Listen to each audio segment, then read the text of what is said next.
Efesios capítulo 5, verso 11 al verso 20 dice la palabra del Señor. Y no participéis en las obras infructuosas de las tinieblas, sino más bien reprendedlas, porque vergonzoso es aún hablar de lo que ellos hacen en secreto. Mas todas las cosas, cuando son puestas en evidencia por la luz, son hechas manifiestas, porque la luz es lo que manifiesta todo. Por lo cual dice: despiértate tú que duermes, levántate de los muertos, y te alumbrará Cristo. Mirad pues con diligencia cómo andéis, no como necios, sino como sabios, aprovechando bien el tiempo, porque los días son malos. Por tanto, no seáis insensatos, sino entendidos de cuál sea la voluntad del Señor. No os embriaguéis con vino, en lo cual hay disolución, antes bien sed llenos del Espíritu, hablando entre vosotros con salmos, con himnos y cánticos espirituales, cantando y alabando al Señor en vuestros corazones, dando siempre esas gracias por todo al Dios y Padre, en el nombre de nuestro Señor Jesucristo. El verso 13 quiero hacer énfasis que dice: mas todas las cosas, cuando son puestas en evidencia por la luz, son hechas manifiestas, porque la luz es lo que manifiesta todo. La luz manifiesta todo. Hay una canción que dice que todos tuvimos un sueño que no pudimos vivir. Todos tenemos recuerdos que no podemos contar. Todos tenemos o quisimos un beso que no pudimos lograr. Todos tuvimos amores que no debimos tener.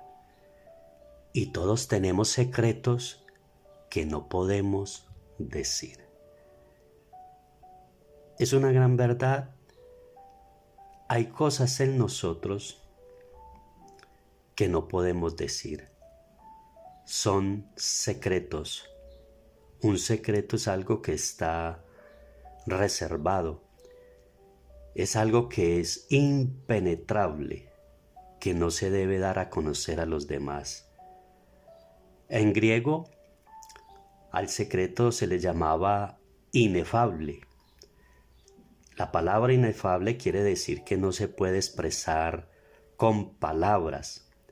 De ahí la prohibición de hablar sobre ello, de algo inefable, algo que está reservado, algo que es impenetrable, algo que no se puede dar a conocer a los demás.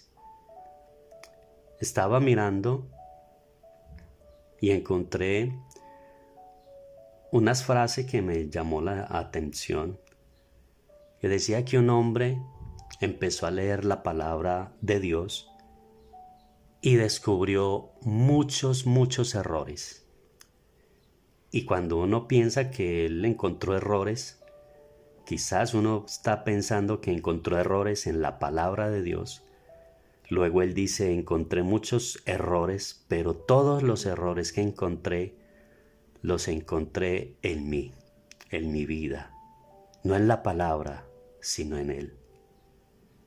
Y es tan cierto que la palabra de Dios nos enseña un salmista.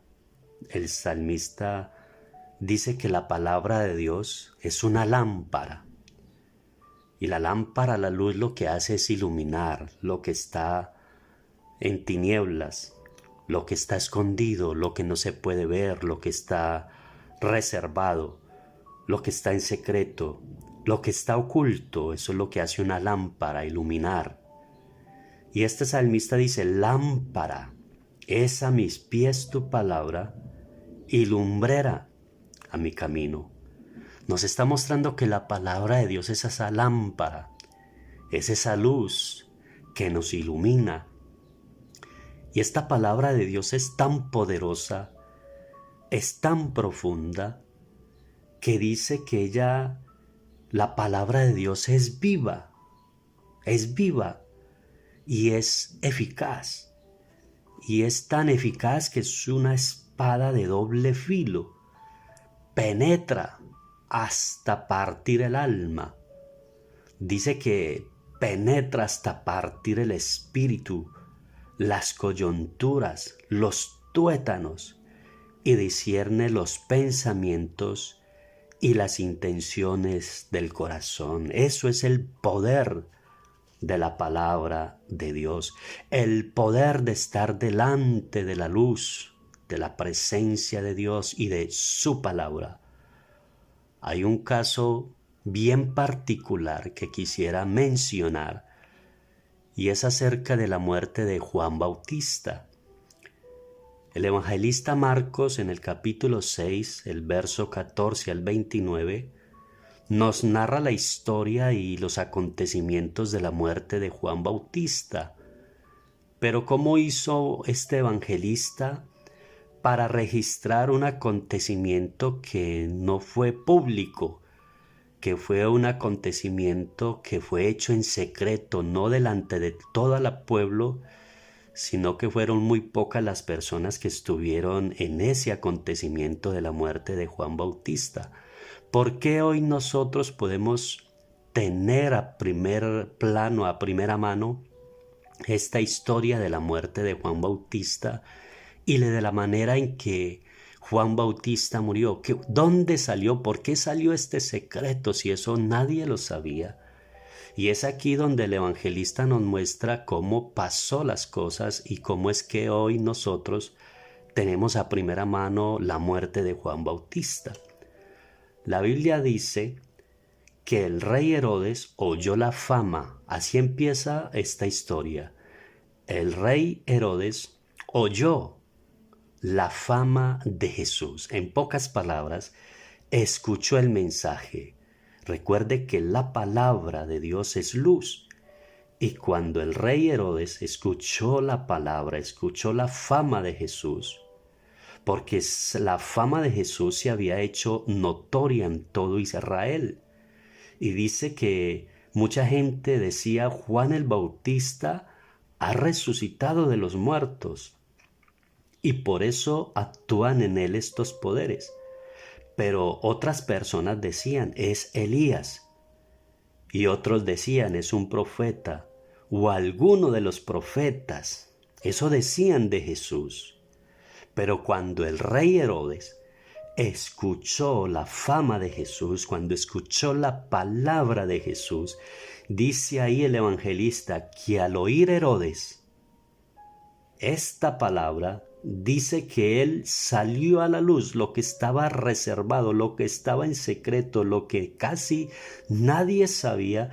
Dice que el rey Herodes dijo: es Juan, el que yo decapité, que ha resucitado de los muertos. Notemos bien que ahora ya nos deja revelado lo que muy pocos conocían. Cuando el rey Herodes escuchó la palabra de Jesús, lo que estaba oculto, lo que estaba ya guardado en su conciencia, en su corazón, en sus tuétanos, en sus huesos, donde él quería que nadie supiera, cuando escuchó la palabra de Jesús, él terminó revelando que él era quien había dado muerte a Juan Bautista, y él dice: es Juan Bautista el que yo decapité. Todas las cosas son puestas en evidencias por la luz, por la palabra de Dios, algo que muy pocos sabían. Ahora todos sabemos que la culpa, el culpable de la muerte de Juan Bautista fue el rey Herodes, quien lo mandó decapitar. Por eso es que también la palabra de Dios dice que Dios es luz y en Dios no hay ningunas tinieblas. En Él no hay ningunas tinieblas. Y el estar frente a Él, el estar frente a su palabra, todo lo que nosotros tengamos oculto, inefable, reservado, tapado, que no hayamos confesado, algún día cuando estemos delante de su luz, de su palabra, delante de su presencia, todo saldrá y será puesto en evidencia. La Biblia también enseña un dato bien importante, un acontecimiento de unos filisteos que habían capturado el arca del Señor y la habían llevado a su tierra. La habían llevado allí como un trofeo, pero empezaron ellos a tener problemas y dificultades, y tanto es así que ellos llegaron a pensar, ¿quién puede estar delante de este Dios santo? Ellos se dieron cuenta que el estar delante de este Dios santo les expuso, les sacó en evidencia todos sus pecados, sus crímenes, todos los malvados que habían sido los filisteos. Y por eso ahora ellos se preguntan, ¿quién puede estar delante de este Dios santo? El Dios que nosotros tenemos no nos hace ver nuestros pecados, porque es que así es la falsa religión. Te camufla y te deja tu pecado oculto y tú no te sientes culpable. Pero cuando uno de verdad tiene un encuentro con este Dios santo, con su palabra, es donde salen todos esos secretos, como dijo este hombre. Descubrí muchos errores, pero todos ellos en mí, no en la palabra de Dios, sino en mí. Inclusive la Biblia muestra que cuando Jesús estuvo aquí en la tierra, manifestado en carne, la Biblia dice que Jesús iba por todos los lugares, aldeas y regiones, y le salían en encuentro personas que tenían espíritus inmundos, y cuando se encontraban con este maravilloso Dios, cuando se encontraban con la presencia de Jesús, la Biblia dice que los demonios que estaban ocultos, poseyendo a un hombre, dice la palabra que los demonios daban voces y decían, ¿qué tienes que ver con nosotros, Jesús Nazareno? Has venido para destruirnos antes de tiempos. Nosotros sabemos quién eres el Santo de Dios. Los demonios que estaban en esas personas se decían, ¿por qué has venido a destruirnos antes de tiempo? Cuando tenían un encuentro cercano con la presencia de Jesús. Uno de los evangelistas, Juan, dice en el capítulo 3, el verso 20, dice que todo aquel que hace lo malo, dice que aborrece, odia la luz y no viene a la luz para que sus obras no sean reprendidas. Este pasaje en otra versión, en la versión lenguaje actual, dice que todos los que hacen lo malo odian la luz y no se acercan a ella para que no se descubra lo que están haciendo en secreto. Pero los que prefieren la verdad sí se acercan a la luz, pues quieren que los demás sepan que ellos obedecen todos los mandamientos de Dios. Pero dice que el malo, el que hace lo malo, no se acerca a la luz, odia la luz, aborrece la luz y no se quiere acercar a ella, porque en el momento que se acerca a ella, va a quedar al descubierto su maldad, va a quedar al descubierto su pecado, y por eso no se acercan a la luz, para que no se vea el pecado que ellos están cometiendo y que muy pocas personas saben, pero que Dios sí lo sabe. Estaba por ahí alguna vez, escuchaba una canción que dice, de un compositor que es muy famoso, Rudy Salvatore. Esta canción se titula ¿Por qué será? Y esta canción dice, ¿por qué será que los amores prohibidos son más intensos que los permitidos? Esta canción dice que estos amores prohibidos, a la hora de amarse, cualquier escondite es un castillo, cualquiera. Puede ser un basurero, puede ser un mal lugar, pero dice que ese mal lugar se vuelve como un castillo porque es un amor prohibido. Y dice que se conforma hasta con el toque de las manos. Dice que estos amores tienen un encanto que dan una fuerza a cambio de escuche bien, de un posible nada. a un cambio de un posible nada. Así él dice, así son los amores prohibidos, tienen un encanto. Pero ¿sabes qué dice la palabra del Señor en Proverbios capítulo 9, verso 17? Dice que dulces son las aguas hurtadas. ¿Cómo son las aguas hurtadas? Dulces. Y luego dice, y el pan comido en secreto es sabroso. Parece ser que lo que se hace en secreto, parece ser que lo que se hace en oculto es algo dulce, es algo sabroso. Tiene un deleite, como dice esta canción. Los amores prohibidos son más intensos que los permitidos. Tienen un encanto que uno se conforma a cambio o solo con el toque de las manos y a cambio de un posible nada. Así lo dice la palabra. Las aguas hurtadas sí que son dulces y el pan comido en secreto es sabroso. Pero luego dice el verso 18, pero él no sabe que allí, en ese lugar del secreto, de lo inefable, de lo que está oculto, de ese hurto, de eso que él dice que está comiendo y que es sabroso, es el verso 18 dice, él no sabe que allí están los muertos y que sus invitados están en las profundidades del Seol. Note bien que lo que está haciendo en secreto, que es su pecado, que le sabe dulce, que ese pecado que es como tan sabroso, él no se ha dado cuenta que allí todos los invitados están en las profundidades del Seol. Y no nos podemos negar a la realidad de tanta gente que dice que si el infierno está lleno de mujeres, de placeres, de vicios, de drogas, de alcohol, de parrandas, la gente dice, allí es donde yo quiero estar, en las profundidades del Seol, porque allí será sabroso, allí las aguas son dulces, allí el pan comido es sabroso. Pero qué triste cuando despierten a la realidad, porque dice la palabra que allá será el lloro y el crujir de los dientes, cuando despierten a la realidad. Por eso es que Proverbios capítulo 5, el verso 15 al 19, nos da un consejo y dice, bebe el agua de tu propio pozo.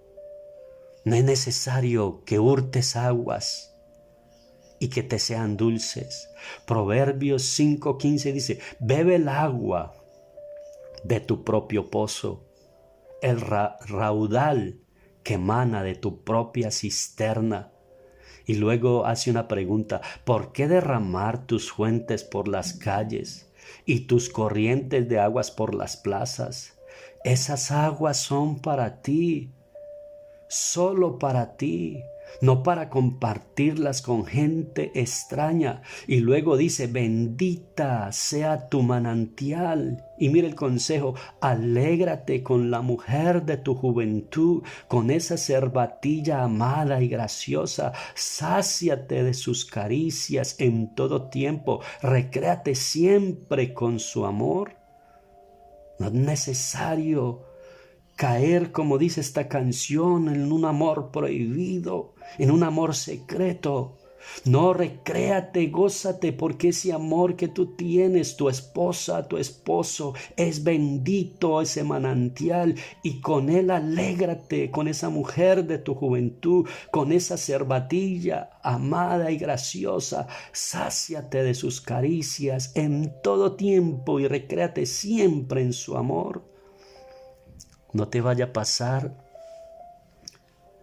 como le pasó a un hombre llamado David, que tenía a su esposa, pero un día vio a una mujer que se bañaba y esta mujer estaba casada.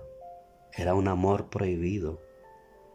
Pero cuando David la vio, la mandó llamar y en secreto, sin que nadie se diese cuenta, dice que David durmió con ella y luego la despidió, vuelve a tu casa, vuelve allí con tu marido. que lo que hemos hecho lo disfrutamos, fue delicioso, pero vuelve a tu casa y que nadie se ha dado cuenta de lo que aquí ha pasado. Estas aguas hurtadas son dulces, este pan comido en secreto fue sabroso, pero regresa a tu casa. Y esto nadie lo sabía, pero un día Dios le mandó un profeta donde le dijo: lo que tú hiciste en secreto, yo lo he visto y haré que pagues por lo que has hecho en secreto. Y luego Dios le manda decir con este profeta: lo que tú hiciste en secreto, yo lo haré esto delante de tus ojos y delante de todo Israel y en pleno sol. Y ahora vas a tener y a sufrir las consecuencias, porque tú tomaste la mujer de un hombre, de un amigo tuyo llamado Urías. No te importó que era la mujer de él y te acostaste con ella. Y ahora Dios le dice: vas a vivir en carne propia lo que se siente que otro hombre esté con tu mujer. Y no solamente esto, sino que uno de sus propios, de sus hijos, de su familia, se acostó con las mujeres de su padre. Ahora David estaba viviendo en carne propia lo que es el amor prohibido, lo que es lo que se siente cuando te traicionan. Ahora David, uno de sus hijos, estaba con sus mujeres y todo el pueblo se dio cuenta que el hijo de David se acostaba con sus mujeres en pleno sol. Porque así es el pecado. El pecado te hace creer que nadie se va a dar cuenta.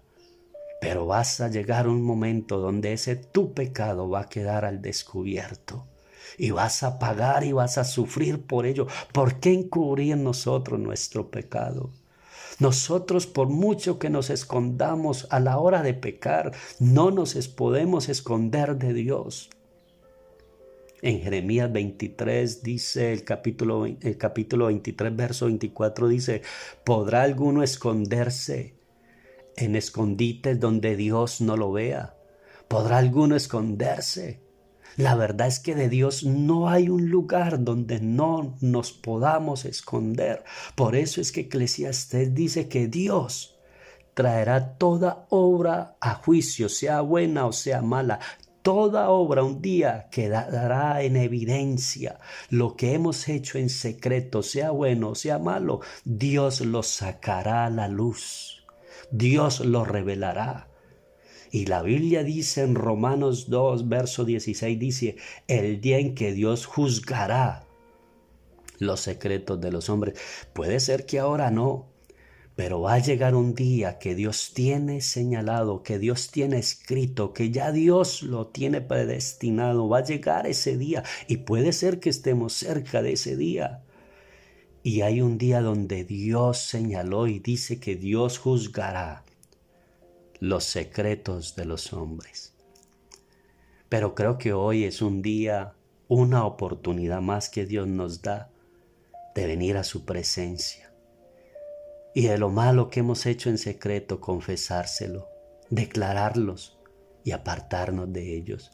Antes que llegue ese día de donde Dios va a juzgar. No es que Dios vaya a perdonar en ese día. Hoy es el día del perdón. Hoy es el día de salvación. Pero va a llegar un día donde Dios va a juzgar, sí, los secretos de los hombres. Y ese día es tan horrible que Apocalipsis 20:12 dice que vi a los muertos, grandes y pequeños, de pie ante Dios, delante de la luz de este Dios santo. Y dice que los libros fueron abiertos. Y dice que fue abierto otro libro, el cual es el libro de la vida, y fueron juzgados los muertos por las cosas que estaban escritas en los libros según sus obras.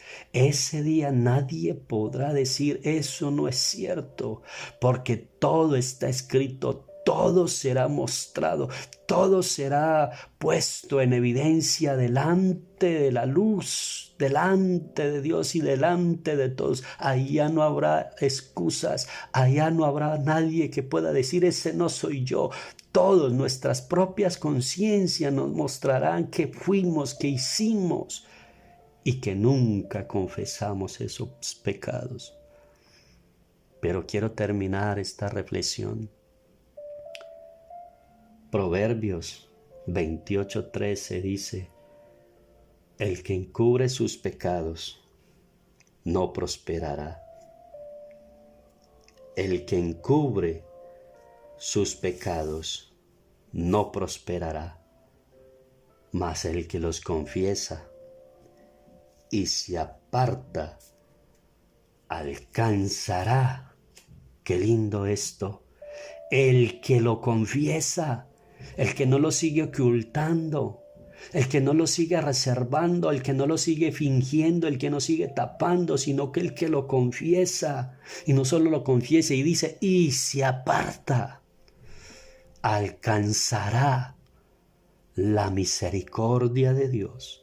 Y esa palabra encubrir quiere decir ocultar, quiere decir no manifestar, tapar, proteger, omitir y fingir.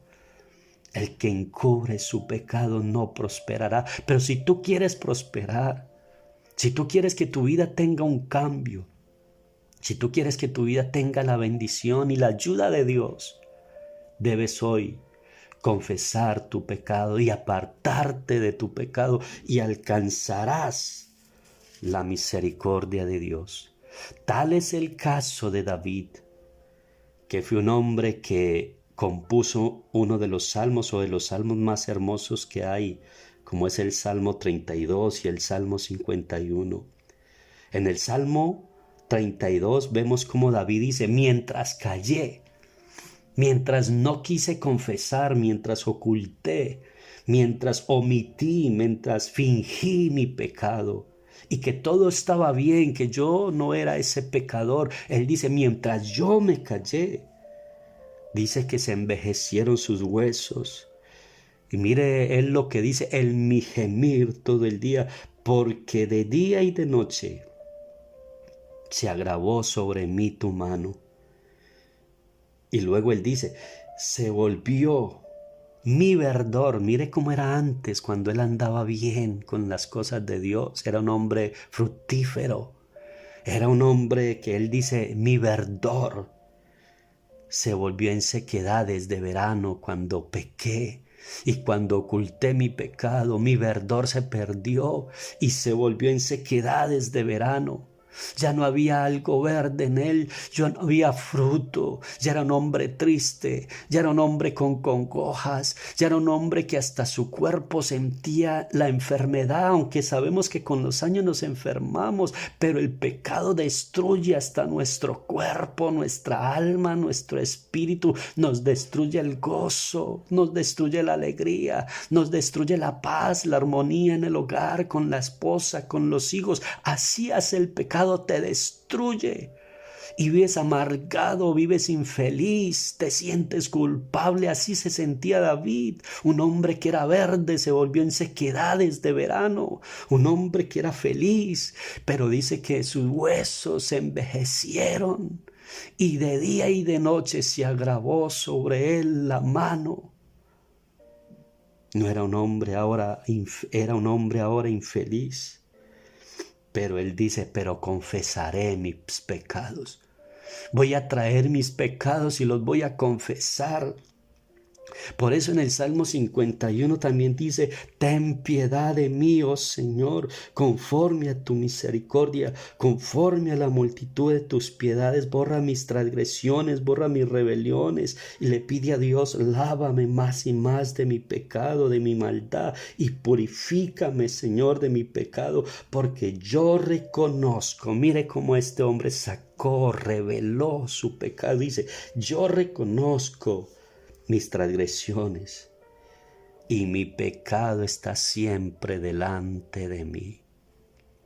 Ese hombre confesó su pecado, se apartó de su pecado y alcanzó la misericordia de Dios. Yo te invito hoy para que te acerques a la luz, para que te acerques a Dios, para que Dios pueda examinar tu corazón y todo eso que está inefable en tu vida, impenetrable, permitas que Dios penetre a eso profundo. Dios no está hoy para juzgarte. Dios está hoy para decirte quiero perdonarte y quiero ayudarte. Pero tienes que permitirle a Dios que entre a lo inefable que hay en tu vida, a lo que está en secreto, a lo que está reservado, a lo que tú quieres que nadie se entere, pero permite que Dios hoy se entere. Dios no quiere hoy exponer tu pecado. Dios lo que quiere es hoy decirte, hijo, te perdono, hijo, te restauro, hijo, te sano, hijo, te vuelvo el gozo de la salvación. Permite que Dios hoy renueve.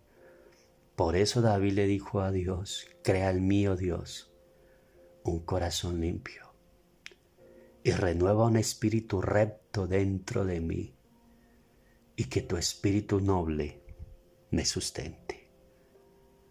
Bendiciones para todos.